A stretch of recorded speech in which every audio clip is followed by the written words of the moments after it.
తిమోతికి రాసిన 2వ పత్రిక 4వ అధ్యాయము 8వ వచనం చూద్దాం. మంచి పోరాటం పోరాడా, నా పరుగును కడముట్టించా, నా విశ్వాసాన్ని చివరి వరకు కాపాడుకున్నా, ఇక మీదట నా కొరకు నీతి కిరీటం ఉంచబడి ఉన్నది. హల్లెలూయా. ప్రియ దైవ జనాంగమా, ఏం పోరాడాడినా? పోరాటం పోరాటం పోరాటం, కానీ మంచి పోరాటం పోరాడు.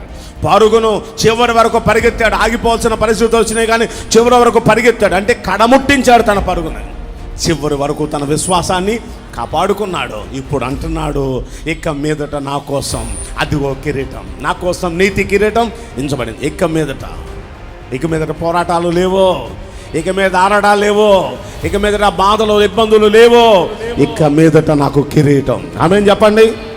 యోసేపుకు 13 ఏళ్ళు బాధలు బాధలు బాధలు బాధలు, హింసలు, నిందలు, అవమానాలు. 13 ఏళ్ల తర్వాత కిరీటం నెత్తి మీదకి వచ్చింది. ఏ కిరీటం? ఐగుప్తు దేశాన్ని పరిపాలించే కిరీటం. ఎన్నాళ్ళ కిరీటం నెత్తి మీద ఉంది? 110 సంవత్సరాల వయసు వచ్చే వరకు ఆ కిరీటం తన నెత్తి మీదే ఉంది. ఏ వయసులో కిరీటం నెత్తి మీదకి వచ్చింది? 30 సంవత్సరాల వయసులో కిరీటం నెత్తి మీదకి వచ్చింది. 110 సంవత్సరాల వరకు కిరీటం ఆయన నెత్తి మీద ఉందంటే ఎన్నాళ్ళు? 80 సంవత్సరాలు శ్రమలు అనుభవించింది. ఎన్నాళ్ళు?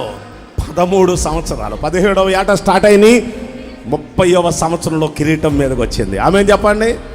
ఎన్నాళ్ళ నుండి శ్రమలు అనుభవిస్తున్నారో నాకు తెలియదు, కిరీటం ఇవ్వబోతున్నాడు మీకు. స్థితి మార్చబోతున్నాడు దేవుడు.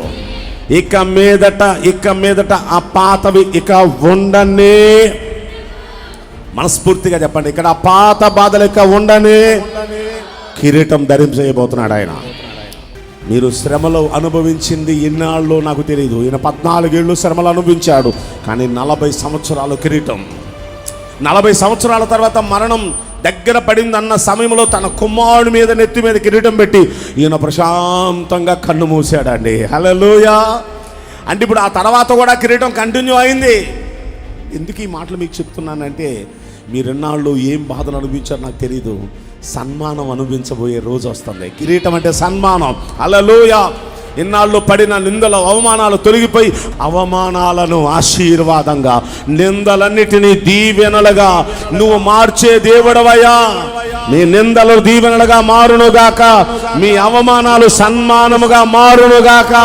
చప్పలు కొడుతూ దేవునికి స్తోత్రం చేయొచ్చండి. హల్లెలూయా, హల్లెలూయా.